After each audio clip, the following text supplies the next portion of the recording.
Bonjour à tous, shalom, merci de me recevoir de là où vous vous trouvez. Ce matin, je voudrais parler de quelque chose de fondamental. Une fois encore, je bénis le Seigneur pour vos vies. Alors, ce matin, j'aimerais échanger avec vous sur la nécessité impérieuse d'avoir un mandat diplomatique. Vous le savez déjà, pour ceux qui sont régénérés, la Bible dit que nous sommes des ambassadeurs de Christ. Créé à son image et à sa ressemblance, il nous a donné un manteau diplomatique.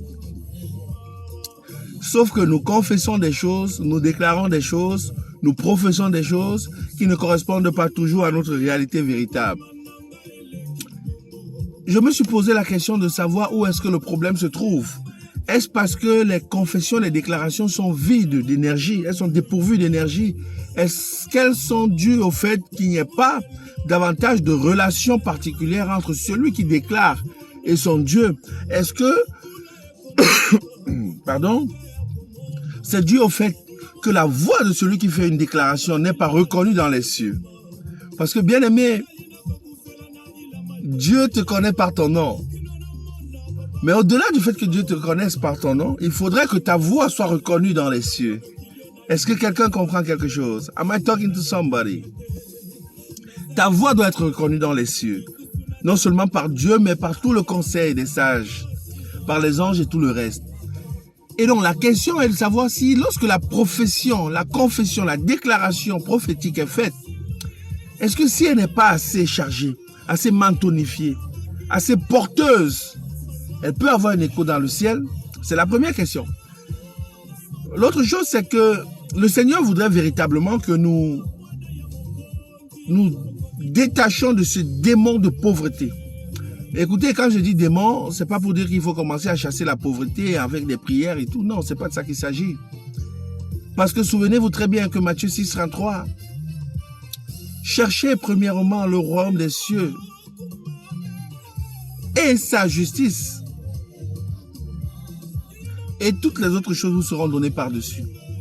Très souvent dans ce verset, lorsque nous le lisons très mal. Ou nous lisons, mais nous ne comprenons pas la portée de ce que ce verset cache, ou bien la richesse de ce qu'il regorge, toute la richesse. Parce que quand la Bible dit, cherchez premièrement le royaume des cieux, et il y a et sa justice. Parce que bien aimé, tu peux avoir le royaume des cieux, tu peux être né de nouveau, tu peux être sanctifié, régénéré, mais vivre un calvaire sur terre, en attendant donc d'aller dans la félicité céleste. Et ceci peut avoir une explication claire.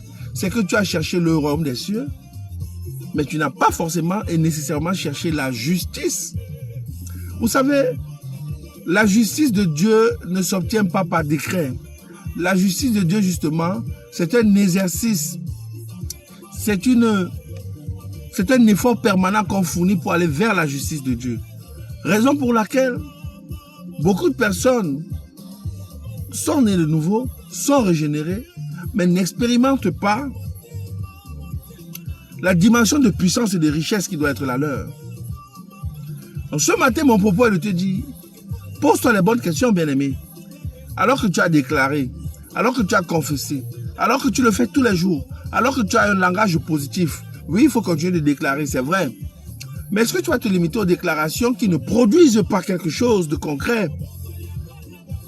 Est-ce que tes déclarations seules suffiront? Bien aimé, il faudrait que tu cherches la justice de Dieu. La justice. Cette justice-là, en fait, c'est le symbole de ta foi. Parce qu'il est impossible, sans la foi, la Bible dit, sans la foi, il est impossible d'être agréable à Dieu.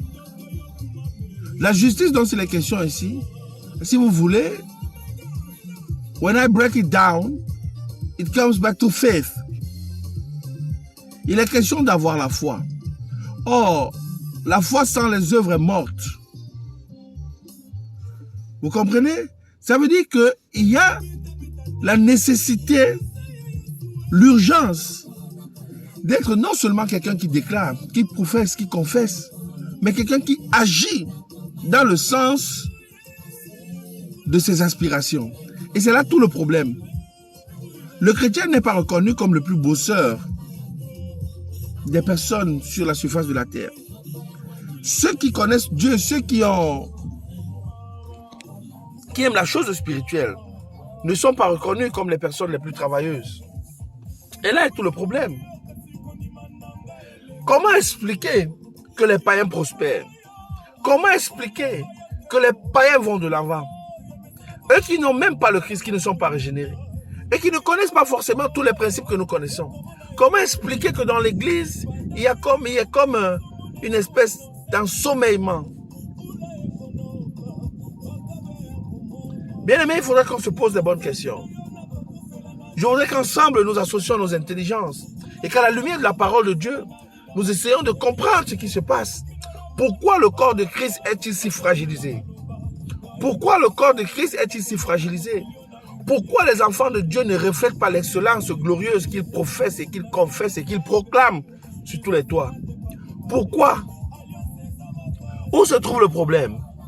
Notre Dieu est-il donc finalement un menteur? Ou alors, ne sommes-nous pas en réalité si proches de ce Dieu-là que nous pensons l'être? Être proche de lui suffirait-il à vivre déjà l'excellence du royaume sur la terre des hommes avant d'aller la vivre au ciel? Bien aimé, il est temps que nous soyons changés mentalement. Il est temps que nous changeons les logiciels dans nos esprits. Il est temps que nous modifions notre façon de penser, notre façon de voir et de concevoir. Parce que toi qui penses que heureux les pauvres en esprit car ils hériteront le royaume des cieux. Toi dans le système éducatif, toi que ton système éducatif a gardé captif, embrigadé, embastillé, emprisonné dans ces illusions de pauvreté. Toi qui penses que ceux qui réussissent sont forcément trempés. Toi qui penses qu'il n'y a pas de possible succès en Christ. Toi qui penses en fait que la richesse est un problème. Non, c'est toi le problème. C'est ta pensée le problème. Je voudrais frustrer quelqu'un ce matin spirituellement. Je voudrais challenger quelqu'un ce matin spirituellement. Je voudrais secouer quelqu'un. Je voudrais que tu sois tellement insatisfait de ta situation. Peu importe où tu te trouves en ce moment. Peu importe ce que tu considères avoir réalisé comme accomplissement. Peu importe les efforts que tu as fournis pour y parvenir. Je voudrais te dire qu'il y a encore la possibilité d'aller de l'avant. Je voudrais te dire ce matin qu'il y a encore une marge. L'ennemi de ton prochain succès, c'est ton dernier succès. Let me repeat that. Let me repeat that. L'ennemi de ton prochain succès, c'est ton dernier succès. Le problème, c'est que certains parmi vous n'ont même pas de dernier succès. À quand remonte ton dernier succès? De quel ordre était-il? De quelle nature avait-il? Comment peux-tu le qualifier? Et à quoi sais-tu que c'était un succès? Bien aimé, nous avons tellement de challenges. Mais je voudrais parler ici à quelqu'un. Je voudrais parler à l'âme de quelqu'un. Je voudrais souffler sur l'esprit de quelqu'un et dire, cet état comateux dans lequel tu vis depuis longtemps n'est pas bon. Il n'est pas de Dieu. Il ne représente pas Dieu. Il ne reflète pas le diplomate et la diplomate que tu es. Bref, cette situation doit changer. Il y a tout un processus. Tu ne changeras pas ta façon de voir, ta façon de faire, ta façon de penser, parce que tu auras seulement déclaré. La déclaration doit s'appuyer sur quelque chose de solide. Ta déclaration, ta confession doit avoir une trame de fond, doit avoir une charnière sur laquelle elle repose, doit avoir un socle mystico-spirituel, doit avoir une dimension profondément mentonifiée. La déclaration que tu fais doit avoir une substance. C'est ce substrat-là qui doit soutenir tes paroles. Bien-aimé, que ta voix soit reconnue dans le ciel. Shalom, sois béni, sois encouragé. In Jesus' mighty name. Amen.